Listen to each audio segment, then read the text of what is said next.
ഇവിടെ നോക്കൂ Shri K S Sabarinath, സർക്കാർ ചൂണ്ടിക്കാണിക്കുന്നു പെൻഷൻ കൊടുക്കാൻ വേണ്ടി കഴിഞ്ഞ സർക്കാരിന്റെ കാലത്ത് ഒരു കമ്പനി രൂപീകരിച്ചു.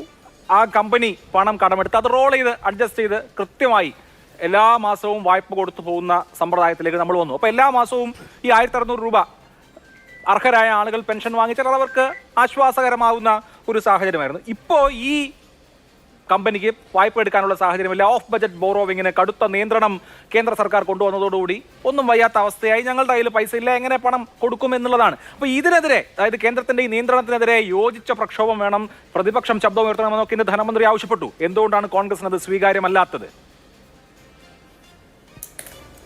അഭിലാഷ്, നമ്മൾ ഇന്ന് ഈ വിഷയം ചർച്ച ചെയ്യുന്നത് നിയമസഭയിൽ പ്രിയങ്കരനായിട്ടുള്ള ശ്രീ PC വിഷ്ണുനാഥ് വളരെ ശക്തമായിട്ട് ഈ വിഷയം ഇന്ന് നിയമസഭയിൽ ഉന്നയിച്ചത് കൊണ്ടാണ്.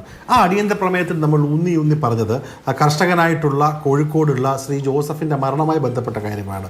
മുൻകൂറായിട്ട് അദ്ദേഹം പഞ്ചായത്തിൽ വന്നും സർക്കാർ ഉദ്യോഗസ്ഥരോടും തനിക്ക് പണത്തിൻ്റെ ക്ഷാമമുണ്ട്, ബുദ്ധിമുട്ടുണ്ട്, പെൻഷൻ കിട്ടണം, ഇല്ലെങ്കിൽ തൻ്റെ ആത്മഹത്യയിലേക്ക് നയിക്കും എന്ന് പറഞ്ഞൊരു വ്യക്തി അത് കഴിഞ്ഞ് ഏകദേശം 1 മാസത്തിനുള്ളിൽ ആത്മഹത്യ ചെയ്യുമ്പോൾ ആ മരണത്തിന് മുമ്പ് അദ്ദേഹം ഒരാളെ കൊണ്ട് എഴുതിപ്പിച്ച ഒരു ആത്മഹത്യാ കുറിപ്പിൽ ഞാൻ ഈ ആത്മഹത്യ ചെയ്യുന്നതിൻ്റെ കാരണം എനിക്ക് ക്ഷേമ പെൻഷൻ ലഭിക്കാത്തതാണ് എന്ന് അദ്ദേഹം ഒരു മരണസമയത്ത് മരണമൊഴി പോലെ പറഞ്ഞൊരു വിഷയത്തിൽ കോൺഗ്രസ് നടത്തിയ പ്രക്ഷോഭങ്ങളാണ് അടിസ്ഥാനത്തിലാണ് ഇന്ന് നമ്മൾ നിയമസഭയിൽ ഈ വിഷയം ഉന്നയിച്ചത്. അതിലാദ്യം ഏറ്റവും വലിയ അക്ഷന്തവ്യമായിട്ടുള്ള തെറ്റ് കേരളത്തിൻ്റെ ധനകാര്യമന്ത്രി ചെയ്തിട്ടുള്ളത്, അദ്ദേഹം ഇന്ന് ആ ആത്മഹത്യയ്ക്ക് കാരണം പെൻഷനല്ല എന്ന് പറഞ്ഞ് അതിനെ ന്യായീകരിക്കുകയായിരുന്നു. ഒരാൾ മരണപ്പെട്ടതിന് ശേഷം നമ്മുടെ നാട്ടിലുള്ള അദ്ദേഹത്തിൻ്റെ സാമൂഹിക ചുറ്റുപാടും കുടുംബത്തിലെ സാഹചര്യം നമ്മൾ കണ്ടതാണ്. അദ്ദേഹത്തിന് വയ്യാത്തൊരു മകളുണ്ട്, ആ കുട്ടിയെ പിടിച്ച് കണ്ട് ഏതോ ഒരു കെയർ ഹോമിലാക്കിയിരിക്കുകയാണ്. അദ്ദേഹത്തിൻ്റെ ഭാര്യ മരണപ്പെട്ടു, അദ്ദേഹം വികലാംഗനാണ്. അങ്ങനെ ഒരു വ്യക്തി മരണപ്പെട്ട ശേഷം ഇന്ന് ഒരു തരത്തിൽ പറയുകയാണെങ്കിൽ നിയമസഭയെയും പൊതുസമൂഹത്തെയും തെറ്റിദ്ധരിപ്പിക്കുന്ന രീതിയിൽ അദ്ദേഹത്തിന് 28,000 രൂപ അദ്ദേഹത്തിന് തൊഴിലുറപ്പിൽ നിന്ന് കിട്ടി, അതുകൊണ്ട് അദ്ദേഹം ആത്മഹത്യ ചെയ്തതല്ല എന്ന് പറയുന്ന രീതിയിലേക്ക് കേരളത്തിൻ്റെ ധനകാര്യ വകുപ്പ് മന്ത്രി പറഞ്ഞത് ആദ്യം നമ്മളെല്ലാം കേരള പൊതുസമൂഹം തല താഴ്ത്തി തന്നെ കേൾക്കേണ്ട ഒരു കാര്യമാണ്. രണ്ടാമത്തെ കാര്യം, ഇവർ പറഞ്ഞ ശ്രീ അരുൺകുമാർ അടക്കം പറഞ്ഞ കാര്യം എത്രയോ പ്രാവശ്യം നിയമസഭയ്ക്കകത്തും പുറത്തും ഈ ചാനൽ അടക്കമുള്ള സ്ഥലങ്ങളിൽ ക്ഷേമ പെൻഷനുകളുടെ ശരിയായിട്ടുള്ള കണക്ക് ഞാൻ അടക്കമുള്ള കോൺഗ്രസ് പാനലിസ്റ്റ് അവതരിപ്പിച്ചതാണ്. ഇവിടെ ശ്രീ അരുൺകുമാർ പ്രസംഗിച്ച് തുടങ്ങിയപ്പോൾ അദ്ദേഹം പറഞ്ഞത് എന്താണ്, 1980-കളിൽ തുടങ്ങിയത് അതിൽ ഒരു ഇടതുപക്ഷ സർക്കാരിൻ്റെ ഒരു സൗജന്യത്തിൻ്റെ ഒരു മട്ടുണ്ട്. ഒരു സർക്കാരിൻ്റെ സൗജന്യമല്ല, ഒരു സർക്കാരിൻ്റെ ഔദാര്യമല്ല ക്ഷേമ പെൻഷൻ. ഒരു ക്ഷേമരാഷ്ട്രത്തിൽ നമ്മുടെ ഡയറക്ടർ പ്രിൻസിപ്പിൾസ് അനുസരിച്ച് എല്ലാ സർക്കാരുകളും ചെയ്യുന്ന ഒരു ക്ഷേമ പെൻഷൻ കേരളത്തിൽ തുടങ്ങിയപ്പോൾ മാറി മാറി വന്ന സർക്കാരുകൾ കൂടിക്കൊടുക്കുന്നു. അപ്പോൾ നിങ്ങൾ ഇപ്പോഴും അതിനെ കാണുന്നത് നിങ്ങൾ പാവങ്ങൾക്ക് ഇട്ടുകൊടുക്കുന്ന പണമായിട്ടല്ല, നിങ്ങളുടെ ഔദാര്യമല്ല, അത് സാധാരണക്കാരുടെ അവകാശമാണ്. പിന്നെ എന്താണ് പറഞ്ഞത്, ഇടതുപക്ഷ സർക്കാരുകൾ മാത്രം വന്നാണ് പെൻഷൻ കൂട്ടിയത്. നിങ്ങളുടെ പിണറായി വിജയൻ മുഖ്യമന്ത്രി ആവുന്നതിന് മുമ്പ് 2006 മുതൽ 2011 വരെ കേരളം ഭരിച്ചിരുന്നത് സഖാവ് VS അച്യുതാനന്ദനാണ്. ശ്രീ VS അച്യുതാനന്ദൻ പടിയിറങ്ങുമ്പോൾ കേരളത്തിൽ കൊടുത്തിരുന്ന പെൻഷൻ 300 രൂപയാണ്. 300 രൂപ 400 രൂപയാക്കി ഓർഡർ ഇറക്കിയാണ് അദ്ദേഹം അവസാന നിയമസഭയിൽ 2011 മത്സരിക്കാൻ പോയത്. അന്ന് കേരളത്തിൽ വെറും 16 ലക്ഷം, ഇത് ഞാൻ പറയുന്നതല്ല, നിങ്ങളുടെ ക്യാപ്സ്യൂളല്ല, നിങ്ങളുടെ തന്നെ മന്ത്രി ശ്രീമതി OS അംബികയ്ക്ക് കൊടുത്ത മറുപടിയാണ്, നിങ്ങളുടെ തന്നെ കഴിഞ്ഞ finance minister Shri M Swaraj MLA കൊടുത്ത മറുപടിയാണ്. VS സർക്കാരിൻ്റെ സമയത്ത് 16 ലക്ഷമായിരുന്ന പെൻഷൻ വെറും 300 രൂപയായിരുന്ന പെൻഷൻ ഉമ്മൻചാണ്ടി സർക്കാർ വന്നപ്പോൾ നിങ്ങൾ 400 രൂപയാക്കി ഇത് കൂട്ടി, പടിപടിയായി കൂട്ടി. ഉമ്മൻചാണ്ടി സർക്കാർ പോകുന്ന സമയത്ത് 2014 1100 ആക്കി പോയി. നിങ്ങളുടെ സർക്കാർ വന്ന് 1100 ആക്കി, നല്ല കാര്യം, എല്ലാ വർഷവും കൂട്ടി. ഉമ്മൻചാണ്ടി സർക്കാരിന്റെ കാലത്ത് 1100 ആക്കിയത് വാർദ്ധക്യകാല പെൻഷൻ 75 വയസ്സിന് മുകളിലുള്ള ആളുകൾക്കാണ് കേട്ടോ. അതിലേക്ക് വരാം.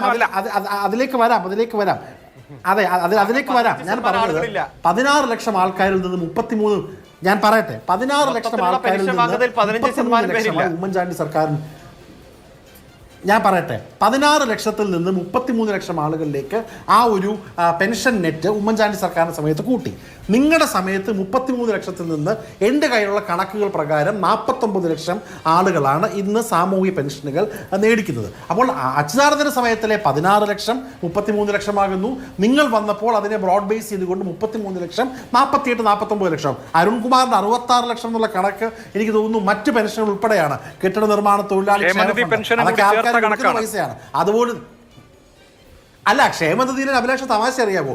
ഇവർ ഏറ്റവും കൂടുതൽ വോട്ട് വാങ്ങിക്കുന്ന പാവപ്പെട്ട ആളുകളുടെയും ഈ നിർമ്മാണ തൊഴിലാളികളുടെ അല്ലേ? 11 മാസമായി, ഇപ്പോൾ 1 വർഷമായി ഈ പാവപ്പെട്ട ക്ഷേമനിധിയിലുള്ള ആളുകൾ അവർ സ്വന്തം അധ്വാനിച്ച് ഇവിടുത്തെ INTC-കാരനും CUT-കാരനും BMS-കാരൻ്റെ ഒക്കെ പണമാണ്. 1 വർഷമായിട്ട് ക്ഷേമനിധിയല്ല, കെട്ടിട നിർമ്മാണ തൊഴിലാളികൾക്കുള്ള പെൻഷൻ കിട്ടിയിട്ടില്ല. പിന്നെ ഞാൻ അടുത്ത പോയിന്റിലേക്ക് വരാം. ഇനിയാണ് പറയുന്നതിൻ്റെ പ്രധാനപ്പെട്ട ഒരു വാദം. ഇവർ പറയുന്ന ഒരു ഇരവാദം, കേന്ദ്ര സർക്കാരിൻ്റെ തെറ്റുകൾക്കെതിരെയുള്ള ഇരവാദം, അതിനെ ഭാഗികമായി ഞാൻ അംഗീകരിക്കുന്നു. പക്ഷേ ഇതേ സമയത്ത് ഇടതുപക്ഷം എപ്പോഴും പറയുന്ന നറേറ്റീവ് ഉണ്ട്, കേന്ദ്ര സർക്കാരിൻ്റെ പണം കൊണ്ടല്ല നമ്മൾ പെൻഷൻ കൊടുക്കുന്നത്, കേരള സർക്കാരിൻ്റെ നിശ്ചയദാർഢ്യം കൊണ്ടാണ് പെൻഷൻ കൊടുക്കുന്നത്. ആ പെൻഷൻ കൊടുക്കുന്നത് ഞാൻ ചോദിക്കട്ടെ, ഏത് ഇടതുപക്ഷ സിദ്ധാന്തത്തിലാണ് പെൻഷൻ കൊടുക്കുന്നത് ഒരു ഫണ്ട് കൊടുക്കേണ്ടത്?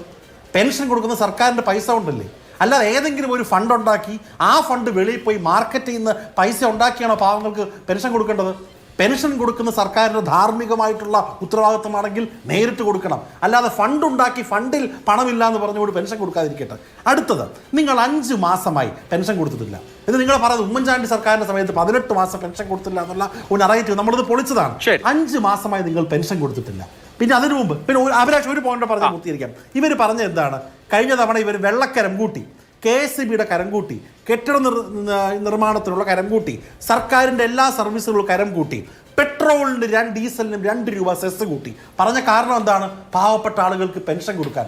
എന്നിട്ട് പാവപ്പെട്ട ആളുകൾക്ക് 5 മാസമായിട്ട് പെൻഷൻ കൊടുക്കുന്നുണ്ടോ? അപ്പോൾ എല്ലാ തരത്തിലുള്ള കരങ്ങളും പണവും കൂട്ടിയിട്ട് അത് പാവങ്ങൾ കൊടുക്കാതെ കേരളീയം പദ്ധതിക്ക് 27 കോടി രൂപ ഇവര് ടെൻഡറില്ലാതെ പദ്ധതി കൊടുത്ത് ഇവിടെ ഇഷ്ടംപോലെ സ്റ്റാഫിനെ നിയമിച്ച് ഇവിടെ പഴയ മന്ത്രിമാരായിരുന്ന ആളുകളെ, കോൺഗ്രസ് ആയിരുന്ന ആളുകളെ അവർക്ക് ശമ്പളവും സ്റ്റാഫും കൂട്ടി ഇന്ന് ധൂർത്ത് കാണിക്കാൻ മാത്രമല്ലാതെ എന്തെങ്കിലും അവർക്ക് സൈദ്ധാന്തികമായിട്ടുള്ള അടിത്തറയിൽ നിൽക്കുകയാണെങ്കിൽ ഫണ്ട് ഇല്ലാതെ നേരിട്ട് എന്ന വാദം കൂടി പ്രതിപക്ഷത്തിന്